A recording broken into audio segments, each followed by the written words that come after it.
Welcome to Insights in Sound, where we talk to the people behind the scenes, behind the technology, and behind the music. People you may not know, but you should. And please check out getitinwriting.net/shows for a full list of our podcast YouTube series.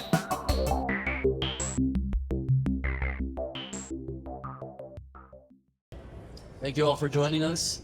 This is a panel on healthy touring, maintaining a healthy mindset while one is on the road, which, of course, we're all absolute experts at. And I guess from the far side over there, I don't mean the comic, Whitney O'Malley,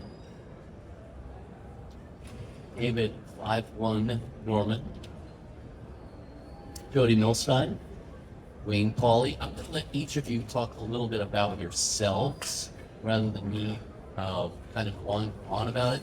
But I want to have it be in the context of what we're doing here. So we have basically here an assortment of people who are former record label executives, or were you actually executives, or were you down in the trenches with Jodi and Whitney, and that's what I'm speaking about here. Both. I'm so sorry. Okay. So yes, we have two people who have been involved in the music industry and the record industry, and wisely decided to become therapists so that they could help all the rest of us. And then we have two road dogs who are pretty good for the amount of wear and tear they've had, I would say. So I don't know. Let's just get started with some of the basics here. I want to throw this at Whitney and Jodi. What possessed you to take the path you have taken and not stay in the music industry? Go for it.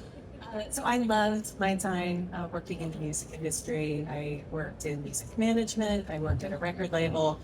I spent most of my time in the industry working directly for an artist, running their nonprofit organization, and that took me out on the road a fair amount, raising money for philanthropic causes. And I just realized that I loved the industry, and it was a really great place for like my early career. But as I got older, I didn't feel like it was the most welcoming place for a woman who wanted to advance in her career. And so I decided that I needed to find a career where the older you got, the more respected you were. And psychology seemed like the way to go. Why? You good? Yeah. No? You guys here? Wow. Okay. Okay. And for me, I worked at NAMM Records for several years, and it was the most amazing experience of my life. I did a lot of touring and spent a lot of time directly working with artists, and really saw the toll that touring took on artists, as well as recording, how addiction down so many artists that I knew. And the end of the 1990s, NAMM was part of a purchase of Polygram, and so it sadly went away to an immigrant label, which was all about 5 years ago. And then I worked for an individual artist and management.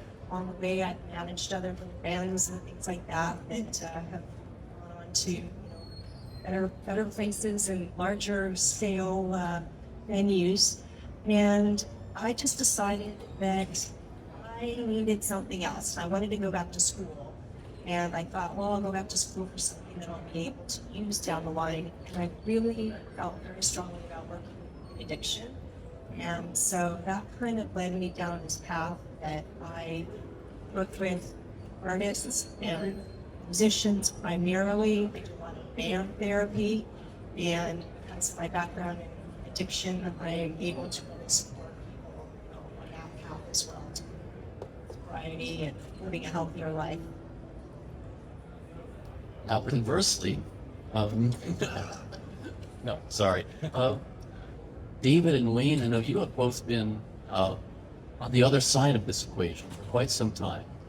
And I would like you to tell us a little bit about yourselves, just again, briefly, your background and how this relates to your advocacy for better mental health in the industry.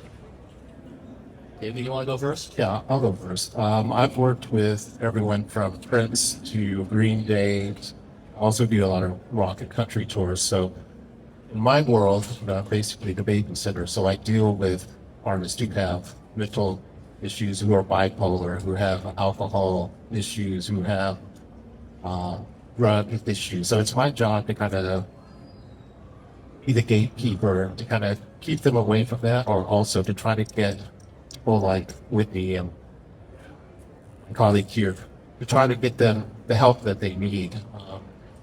Also with touring, I have found that it also affects me because, you're not sleeping set hours, you're not eating set hours. The gravitational stress that comes with all that takes its toll on your body. Like I developed ulcers from being stressed out, for dealing with difficult artists. Your skin breaks out, you have psoriasis, you can't sleep, you have your necks red all the time because next morning you have to get up. Okay, we have to move from this city. Okay, I have to get all of these people from point A to point B. So it's a residual thing that just builds up for me when I'm on the road. So what about you, Wayne?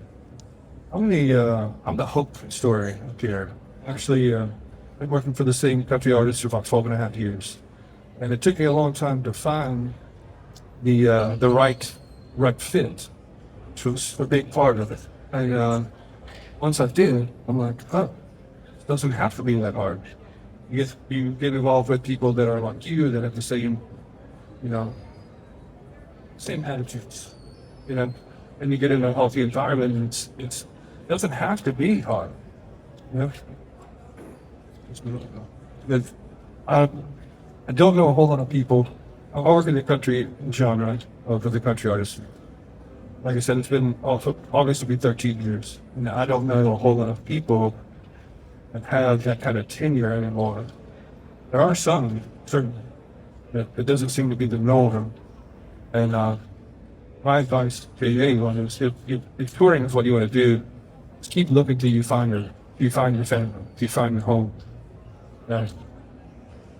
Touche. Indeed. Yeah, exactly. Case in point. Simple. But so that does bring up really both the cause and, as you say, in your case, the solution. Life on the road is essentially a bubble. And we are surrounded by people all the time. We're also surrounded by what I would call momentary relationships, the relationship to shore, and then you go off and you do something else. So within that bubble, it becomes very insular, obviously. It's not just the abuse, substance abuse things. It's not even just the, it's not even all of the stuff you're talking about with circadian rhythm disruption, things like that. It's also the idea that we're psychologically dependent on these other people, and therefore it influences our day-to-day reality. Absolutely. So when you are in this bubble, is there a way to rationally address the fact that relationships in general are not what they would be in the quote-unquote real world? Sure. Yeah, absolutely. I mean, you're on the road with a group of individuals and you form these connections, and it's kind of cliche to say that it's like a family. And some family members get along with each other, others don't. And you have to figure out how to make it work. Or it breaks down and someone leaves the tour, which can be, someone in the crew leaves the tour. Or sometimes an artist leaves the tour, which doesn't turn out well. It's messy. But that's where I'm so glad that there's a higher level of awareness about mental health. And post-pandemic, we were hoping that touring would be routed a little bit differently, a little bit more feasible. I think that some tours are. I do know a lot of management companies that are taking mental health seriously, and I have a manager who I work with, and whenever they have someone new that they sign on, I meet with them, discuss what's going on. So they always know that whether it's me as their therapist or someone else, they can talk to someone. So level of awareness is really valuable, because when you're on the road, before it was, everyone was like canceling tours because of exhaustion. But we know that it wasn't everyone was exhausted. It was oftentimes a mental health issue or, something that was going on personally. And so the fact that there's a lot more awareness now, and all of us who are on this panel come from different areas, and it's important to bring that to everybody so that people start to learn how to work better together. Is there a greater awareness of it? Are you guys finding that? I mean, in general, with not just with mental health, but in general, has touring, has that bubble changed in recent years? I wouldn't say it's changed, but yeah, it has. I think it's changed for the good, personally. I'll be kind of the poster child of it can be better, And it does also boil down to the person you work for, the guy or the girl with the face on the t-shirt. They are going to understand who those people are and how they think in their lives. You can make better choices about whether you want to be there or not. And you don't have to be there. You don't. If you're in a toxic environment, don't stay. That's one of your jobs. Well, for me, I've found on my past couple of tours, when I get a call to go out tour manage, the first thing that management will say is, I want you to speak with the artist first, just to make sure you two jive. One of the things I really found that as I move on from gig to gig is that when I speak to the artist, they will tell me, hey, I have this issue. We're gonna need to address this on the road. And I've been on tours where we take out a therapist on the road. If we don't take a therapist out the road, that artist will have Monday, Wednesday, Friday, 12 to 1. We don't do anything because they're doing a Zoom or a Teams meeting with their therapist. We're not saying anything on their schedule. If they're at the venue, we just lock down that whole hallway because that is their sole time to kind of take care of their own personal well-being. So that's one of the great things that I've so far. That's one of the things I was wondering about, because, obviously a lot of the crew that you work with now may not be old enough to remember the bad old days before the internet. But I do think that there's, with all of the younger students that I work with now, there's a much greater awareness of really all aspects of the music industry because we have so much more information at our fingertips. And I wonder if, has that changed or improved at all the awareness of the average person you find on crew now? I think it has. I mean, I think that more artists, more music people, more touring people are seeking help and are more comfortable saying that they need support, they have a mental health issue, that they might need medication. And, touring is, and in some cases, just being in the music industry, it's such a unique role. I mean, there's very few other circumstances where people are living together with their work colleagues, and where you have, separation from your family, where you have separation from your friends, your home, and where, if you're changing time zones and cannot rely on a typical schedule. I mean, I think there's also more awareness of how unique this is and how difficult it is and how challenging, and American culture, at least has this attitude of, the harder you work and the more you grind, the better. And I think that is absolutely true of folks in the music industry. And I think that there's a little bit of relaxation of that and recognizing that you don't get a gold star if you work yourself to death. And that self-care and making sure that you're healthy enough to do your job are actually good things and celebrated. I think also on what Whitney was saying, it's kind of looking at it for the long haul. I mean, we're now seeing artists who have been together for 60 years, you know, and that was really the case in the 90s when I first started. And now it's like, you don't want to burn an artist out and, you know, not have them going on, you know, past that particular stage in their lives, either because of their own, you know, self-destruction or because, you know, just burnout. So I think that's really important as well, that, you know, we're looking at the longer haul of artists. And I wanted to also mention that Whitney and I were part of an organization, excuse me, that we're all of us in our organization is called the Music Industry Therapists Collective, MITC. We were all formerly in the music industry. Now we're all practicing as either therapists or physicians, and wrote this book, which you may have heard of, which is Touring and Mental Health, the Music Industry Manual. And it basically has chapters on everything and anything to do with the road and the music industry. And I highly recommend, you know, check it out. You know, we checked it out from the library, and I think it's a really valuable resource. I will look into. My nation sponsored it, like it in several, like 3,000 venues, and are ordering more. So something to keep in mind as well. Do you find that you also get people from outside of the touring circle?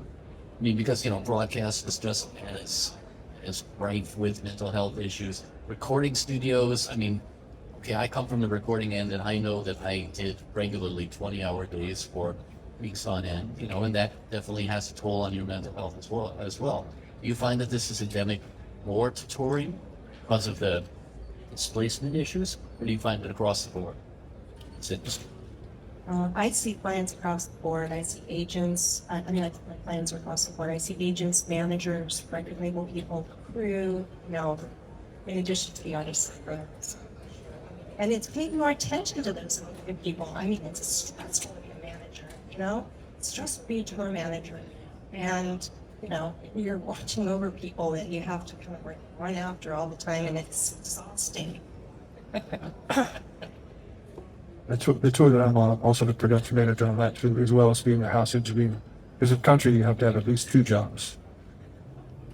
But when I took the job, like you were saying earlier, I went out for a weekend just to see, you know, if I got along with them and they liked me a little bit.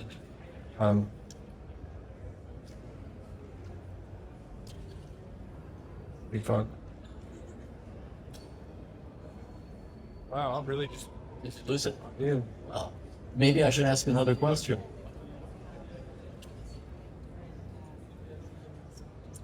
Oh, sorry. As a PM, you're kind of the boss over the whole crew. It's crude way to look at it. It's that's involved. So having known what was involved in that when I took the job originally, I don't know that I would have taken it. Because I spent a lot of time doing risk management and dealing in human resources. That's the bulk of the job. Because the technical stuff, once you've done it, you know, a couple thousand times, it's not that hard. Teach people that. Exactly. The human resources aspect, dealing with the people, not just your own crews, but local crews, venue staff, things like that. That's really where you have to go into a positive attitude on a daily basis. You have to go in the door for the smile and a handshake, or you're not going to have a good day. But if you do, you wouldn't. It's that simple. It's not small. Okay, now this is probably an obvious question, but a lot of this is age related, correct? I mean, do you find that people who have not lived through the experience of, shall I say this, self-abuse being their own worst enemy, usually that's a lesson that tends to be learned the hard way. Do you find that that's more common with younger people who are just on tour for the first time?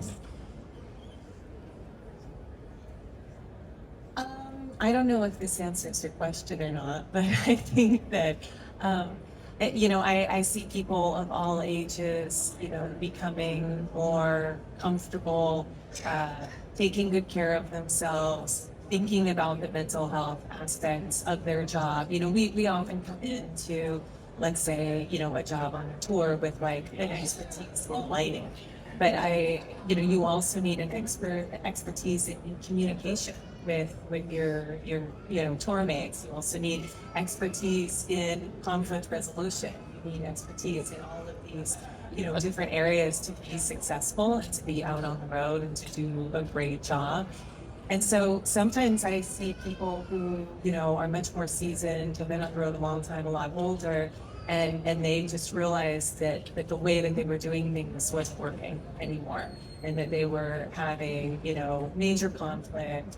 They weren't being hired back to certain tours, or it was getting in their way, and they looked and decided to make some changes internally. So I think that I see change among people of all ages. Sometimes it's because they saw something on TikTok, and sometimes it's because their coping mechanisms were landing them without a job or without people who like them. Self-awareness, basically. Yeah. Yeah, I found for me is that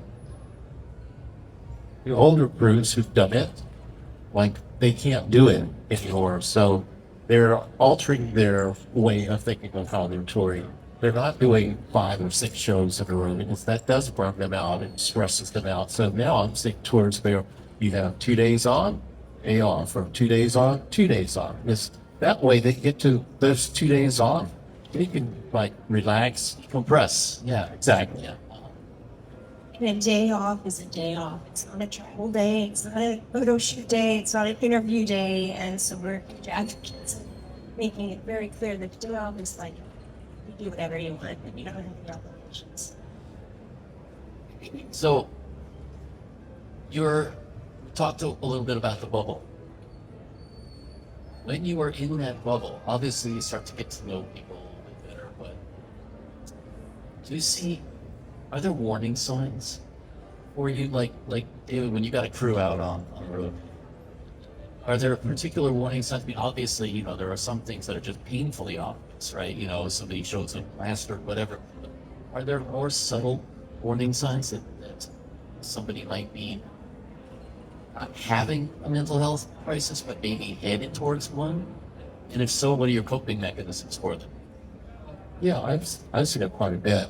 I have an open door policy on my road. Like if you have an issue, no matter if it's mental, alcohol, if you're bipolar, you think, come talk to me because we can try to figure it out. And if we can't figure it out, maybe we pull in the family to kind of have a conversation with them. Because sometimes when you're on the road, you don't know what's going on through that person's mind. They might have family issues. They might have health issues that you don't know. They might have other issues that you don't know.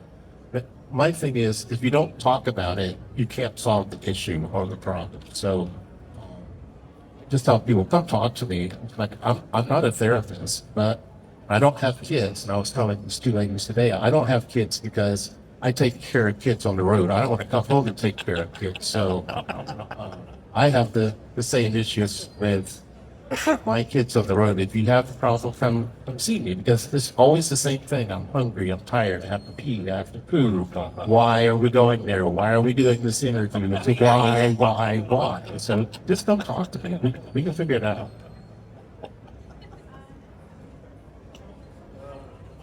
I think it's really interesting as far as talking about artists, years ago, early 90s when I started, and newer artists, because in some way, as they, and I want to say crew too, because I don't want to forget about crew, the first in, last out.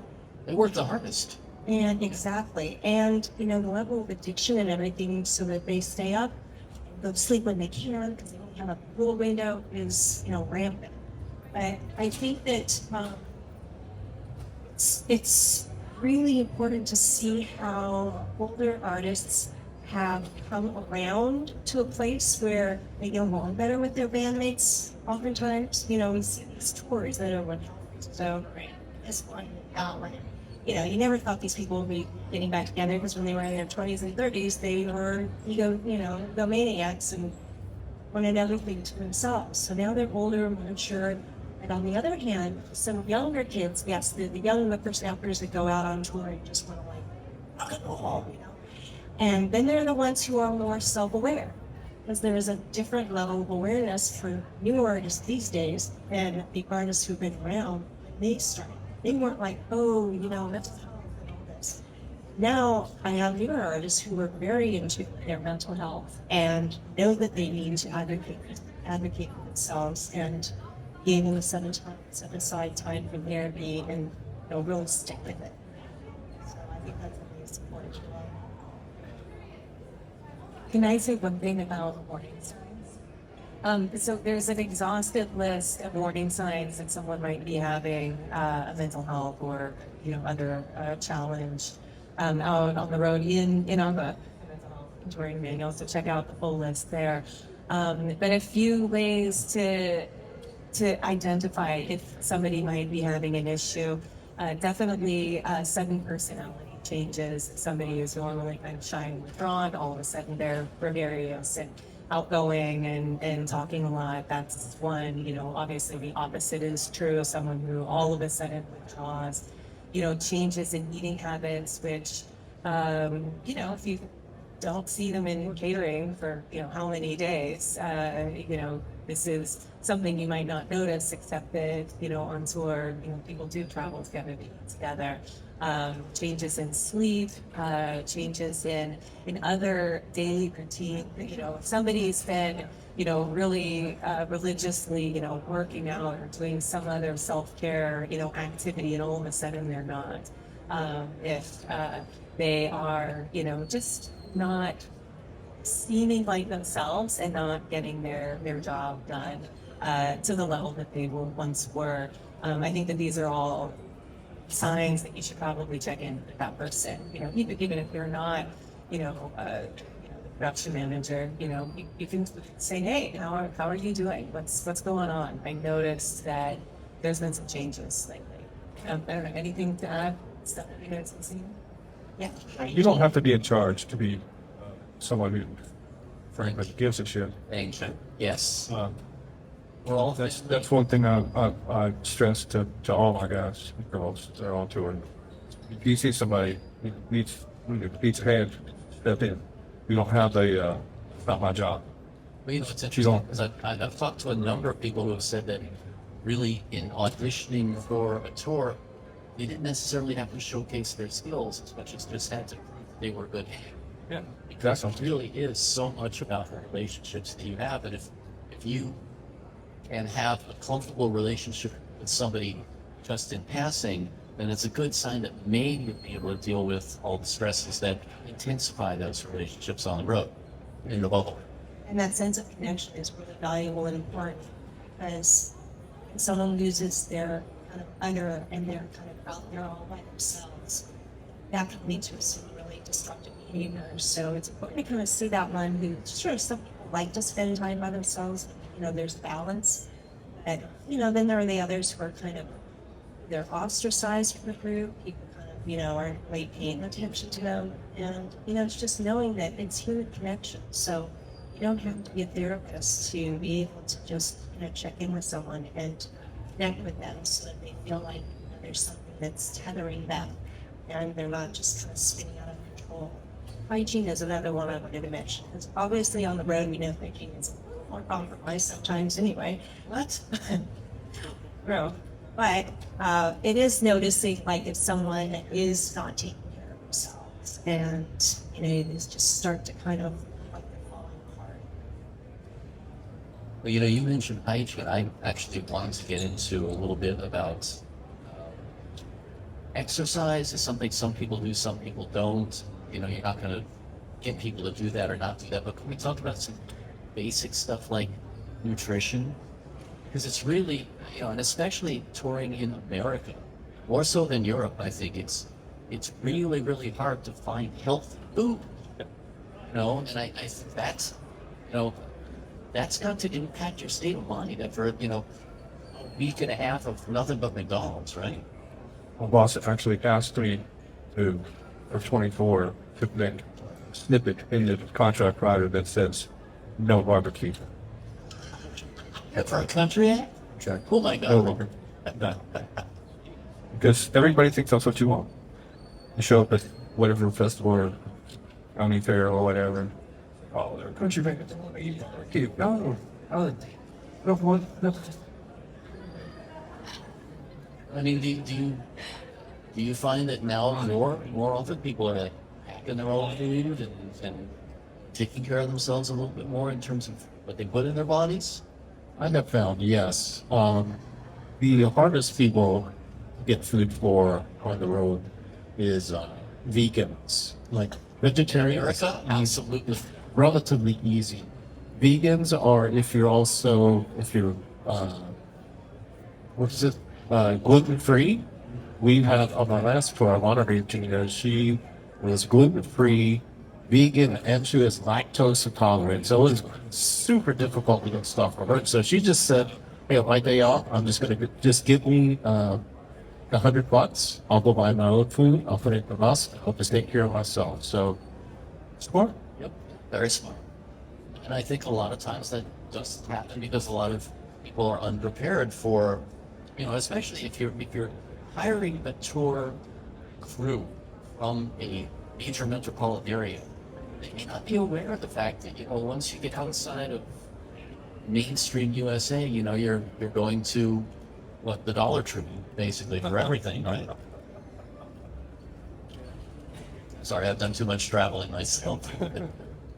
Yeah, but Yeah, I think that nutrition is incredibly important. Just like sort of all of those, basic needs for a human being, right? We've got to have a comfortable place to sleep. We've got to have shelter. We've got to have nutrition. We've got to have, clothing. And, it sounds like really silly to be saying this out loud, but they're, often, people aren't feeding themselves. They aren't eating when they need to. They aren't taking the breaks that they need to. They aren't sleeping, when they need to. And I think that, obviously self-care begins, before you're out on the road. If you aren't taking care of yourself, on your off time, then I'm sure it's going to be a big challenge on the road. On the road, it's an even greater challenge because there's a lot of, temptation around. There's a lot of other things to do. You have to be disciplined to take care of yourself. You have to make the time. You have to set aside, you have to prioritize it. So I think that it's really critical that, that one does that. And if they're having trouble doing it, then it's something to have a conversation about. It's something to talk about with the folks that you're working with and touring with. I think just speaking about sleep, which is really difficult to get you on tour, we wanted to cover a little bit about My next question, yes, thank you. I said, by all means, yeah. So there's something called circadian rhythm, which is our natural sleep cycle, our natural rhythm throughout the day. And our circadian rhythm, goes through different stages. Our melatonin usually kicks in around 9 p.m., which is completely counterproductive to an artist or to those on tour because you're not ready to go to sleep at 9 o'clock, ready to then go. It's showtime. Exactly. So the biological rhythms of touring professionals is completely counterintuitive to what is really healthy for us. And it resembles a lot about shift workers, which are people who do the opposite overnights. That's what Shift. Pronounce that carefully.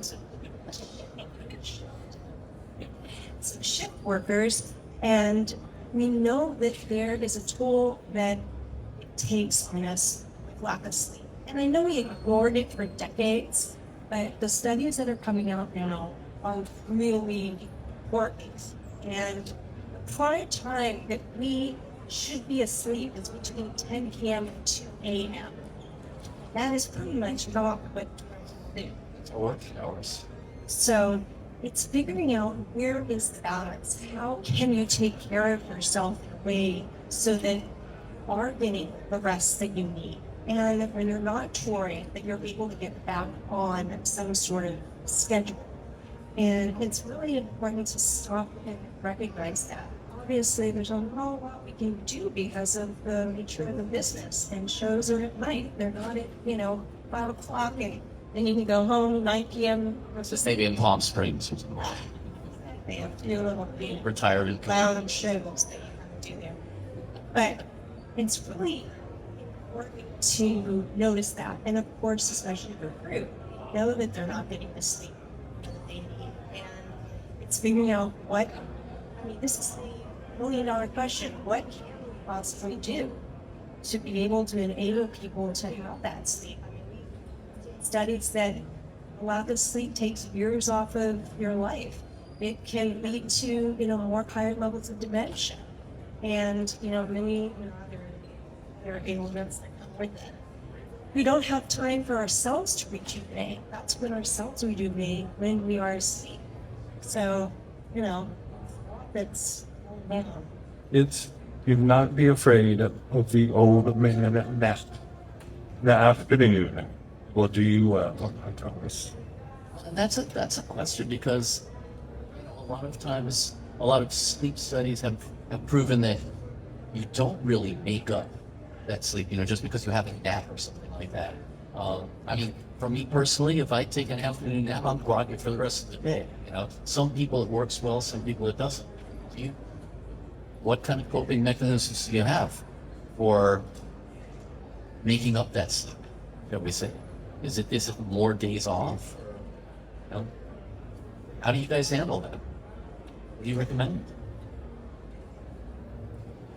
Well, I think that it's establishing a routing and a schedule from the beginning that allows for people who, the whole crew really, to get enough sleep, and that is 6 hours. It's really tough to do, and there's always a balance between financially what's going to work for this tour and what's going to work for health. You're constantly going to be in this tug of war trying to decide, but it's creating the routing so that there is enough time for people to get adequate sleep. And I think that if obviously you're not in a position where you're creating the routing and you're on this tour and you just have to figure it out, it's knowing will that nap work for me? Can I sleep a little bit later in the morning? Can I sleep more on my day off? And it's true, you don't make it up. If you don't sleep for a whole tour and then you've got 2 weeks off and then you sleep for the whole 2 weeks, you don't make it up. But in a 24-hour period, if you don't have a good night's sleep and do have a nap, that is helpful. And lack of sleep leads to mistakes. Lack of sleep leads to, lack of self-awareness and more difficulty communicating. So in the long run, it is beneficial to the whole tour and to the bottom line to build in enough time for sleep. We want to roll it out for some questions, right? I don't know how to be up like a Q&A microphone, but these are all the mics we have. So if you have questions, you just have to shout really loudly or something like that. What? Hi, so I can project to the front and the back.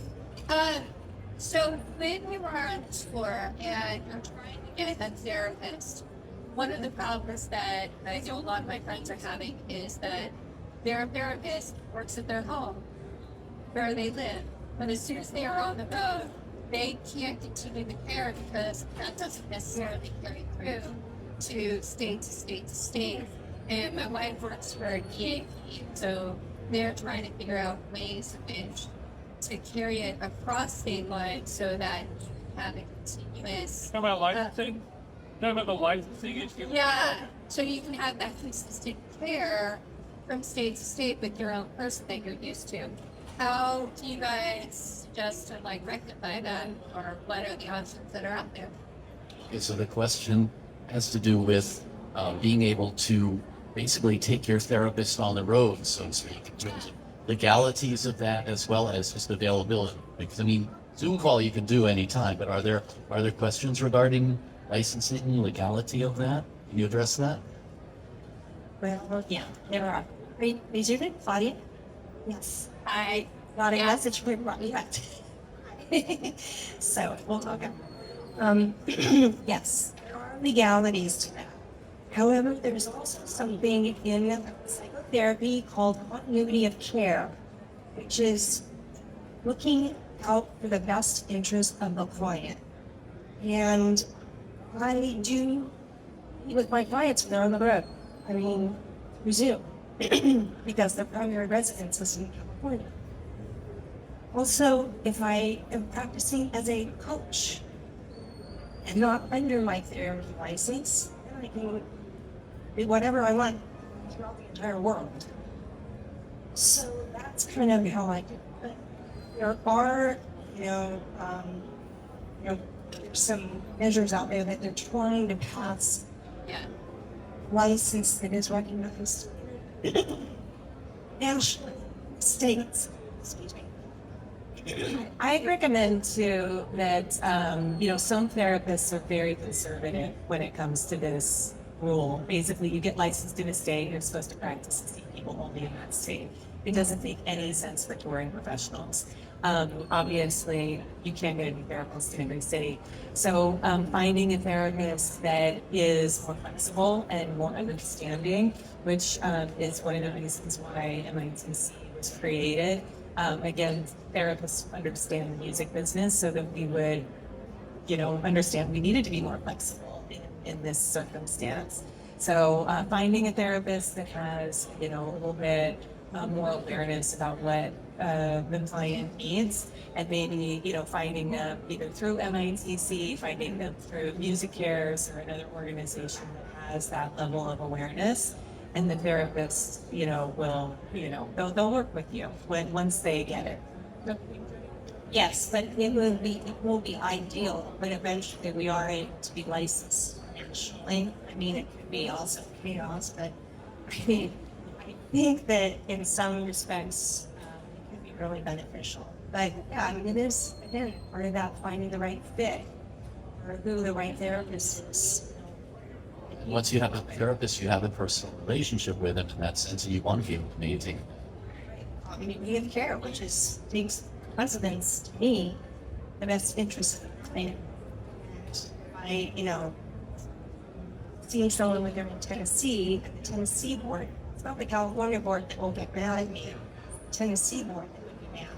And then I would have to explain to them why I'm seeing that client who was in Tennessee for one day. And it's a continuity of care. Anybody else? Questions? Can you come up here? Flash knows how to project. I know he does. Excuse me. Hey, well, Do you have any specific approaches on how to eat, with a regular schedule throughout different time zones? You have any approaches, any tricks, anything you do? first case. Because I try to eat during only an 8-hour period of the day. I know that's very LA, and I apologize for that, but it's intermittent fasting for the rest of the. Anyways, do you have anything like that how you approach that?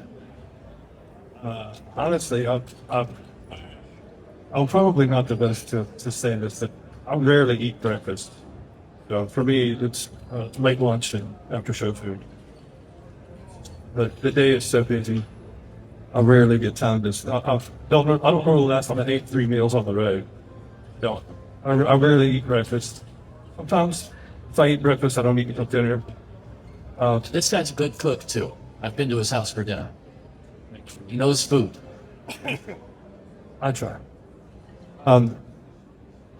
It really is a matter of just placing the time. Like if you're headed east when the day's half gone and you're getting rhythm, breakfast isn't going to be a thing. Just literally wait until lunchtime and start that with your 8-hour span, your time frame.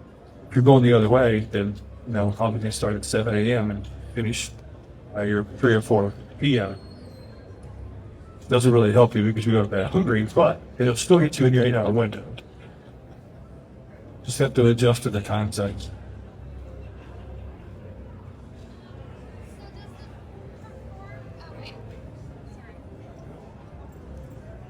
Do you guys usually make the schedule, or is it one of the girls make the schedule, or like who's and you are in charge?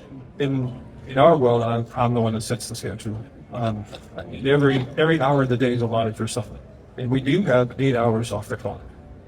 So we're not a mega arena tour, so we don't do like 6 or 7 a.m. load-ins. Our load-ins are high. And we're usually done, loaded out on the route to the next city by between midnight and 1 a.m. We try to stay as civilized as we can. You guys probably don't have as many issues because those are not really as trying physically. Yeah.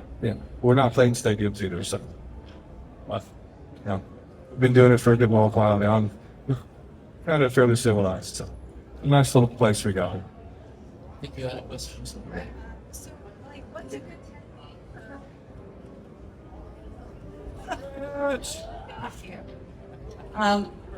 I'm touring a lot, no drugs and alcohol, but what's a good technique to de-escalate a situation? Because like when you're in the bubble, it's like, maybe it's not a good time to go across that Instagram post, like you may get sued, like let's wait on this, like, I'm always like trying to delay the process, but the time to think, what do you think is like, they're gonna break up, like when you get it on stage, so like what is a good way without old music managers, it was about pressure. You know what I mean? Like, you've got to do this, you can't do it. But, like, what's a good, like, not so manipulative way to, like, pull down and wait for help? I always say, let's act like adults and let's have a conversation. Because that eliminates it right from the get-go. It's not putting the onus on either person that's they're having issues with each other. It's like, let's come in the office, let's just sit down as human beings and adults. And again, this goes back to me not having children. And it's the sit down, let's talk it out. And a lot of times, just having that conversation, people will tell you what's really bothering them, and it's not with the issue that they're having with that person. They have a whole other stuff that's going on, and just them dealing with that person is just another layer of them amping up. So if you just have a conversation, I have found that it just eliminates a lot of that stuff.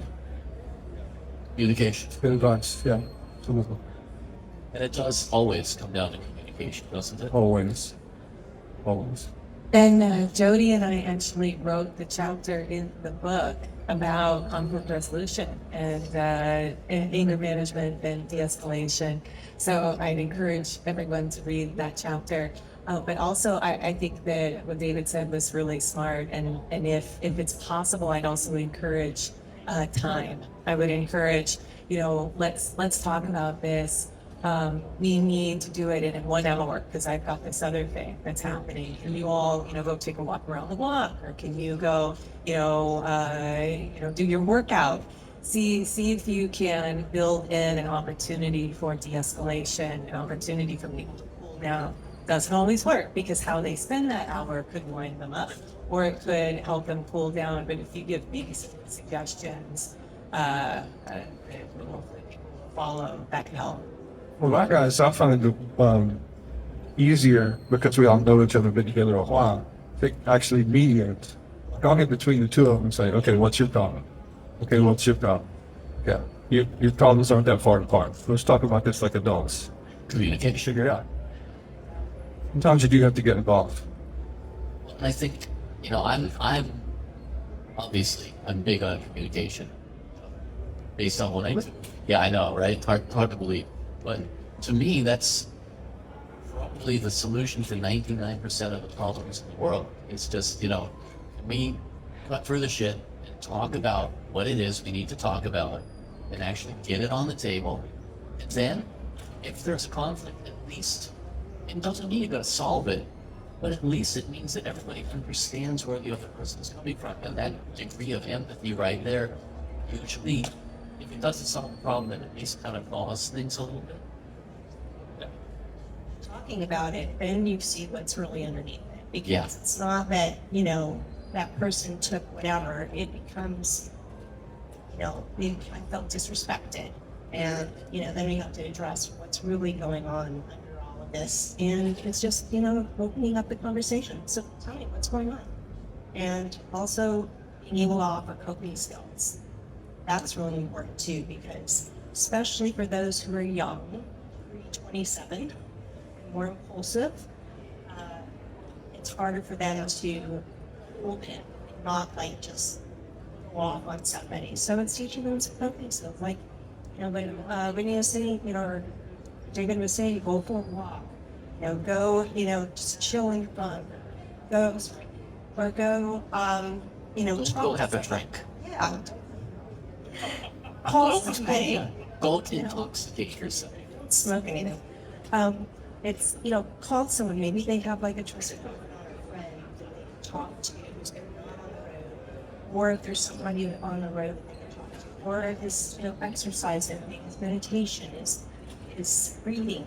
What is that? And it's kind of part of, like these pillars that I always like to put out. I don't know if you want to go into that more or what, but I have pillars that I ask when something's off. It's basically, how are you eating, and is it balanced? Not eating good or bad. Is it balanced? How are you sleeping? Is it balanced? Some nights not sleeping well, some nights, okay. Hydrating. Movement. Doesn't have to be fierce exercise. It can be just walks or movement. What is your personal thing that you would address that you do is like, I was just saying, is it meditation? Is it crocheting? Is it, reading? Is it whatever that thing is that's that ingredient? And then it's finally a sense of community, because I think that a sense of community is really important as well, to be able to feel like you have people who you can go to and you can connect with. It's the communication thing, and you also put your finger on the one thing that's really important, which is balance. Finding that balance, whatever that is for you, right? Which is going to be different for everybody. But I think that, all the things you mentioned are things that I think help to gain some clarity, as opposed to self-medicating, which then just makes communication even more difficult in snowball and sequence. I see hands on the back. I think we've got like another couple of minutes, so you're there all the way in the back. You're gonna have to come up here because we won't hear you.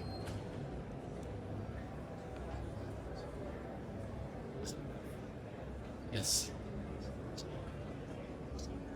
Very good. Hello. So I am obviously very young, and I'm like an aspiring touring technician. I've done like weekenders and bands and stuff like that. I take things like everything that we've been talking about, like exercising regularly, like proper nutrition, sleeping. I take all of that very seriously. And I was sort of wondering, like, being so young on tour, how do you navigate those conversations, like with a TM, to advocate for yourself if they may not take mental health super seriously? Like, how do I say, like, hey, I need to exercise every day, or like, I need to make sure I'm getting like these things in my meals and stuff like that? Like, what would you recommend? It's all about the approach. How you approach your TM or PM before whoever you're going to talk to. Most everyone will be helpful as they possibly can in most environments. But again, it's just all about approach. You go in and say, hey, got a minute, can we talk for just a second? And just say, hey, what is this? How can we work this out? With my guys, there's 3 guys in the band that go to the gym every single day, religiously. And it's usually about 1 o'clock in the afternoon. If you're in a situation where you might go and say, well, why not? It doesn't hurt to ask. If not, there's always a solution. Yeah. Timing. It's one of the things that you just mentioned, which I think is really important. It's like not just approaching somebody and communicating clearly, but making sure that you're not taking a time when they're up to their asses in alligators. Just make sure you approach them at the right time. And that's not always easy to gauge either, but gotta try. I think we got time for one more, and then they're going to kick us out of here.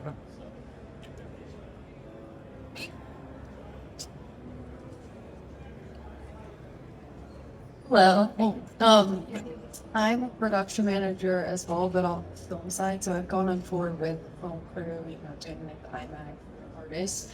And I oftentimes feel like a glorified babysitter. Welcome to the music business. I'm shocked. And I'm always having to make a lot of different people happy.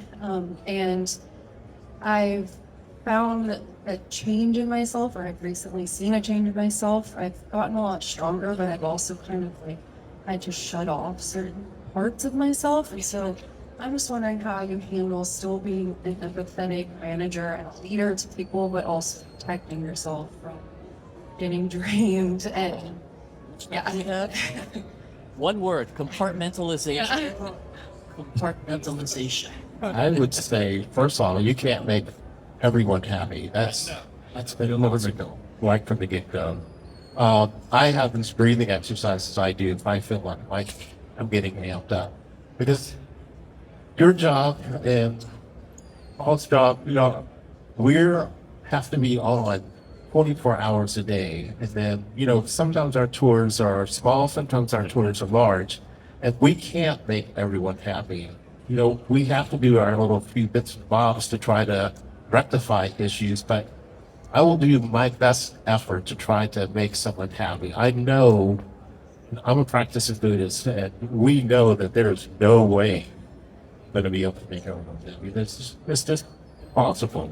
So just do what you can and just move on. I know that it's going to affect you because you're going to feel like, oh boy, they're really shitty because I didn't resolve their issue. But sometimes you can't resolve the issues. You just kind of have to, I hear you, I'm going to do my best for you, and then just move on. Because you have like 9,000 other things that happen in your day. So. You have to prioritize really yourself first. Because if you can't help yourself, you can't help anyone. It's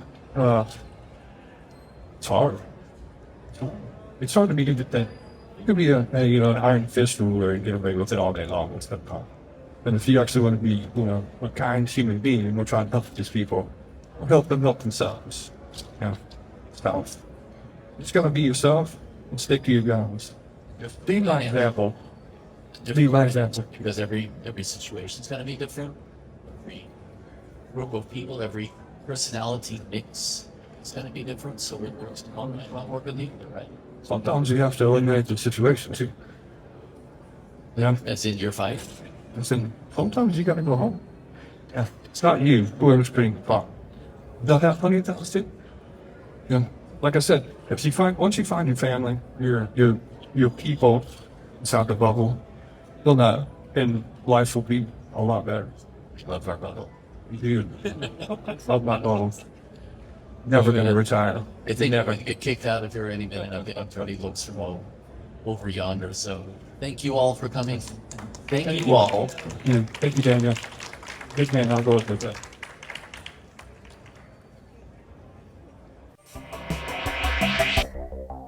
Hey, I'm Daniel Keller. Don't forget to hit the subscribe button and join us each week for Insights in Sound.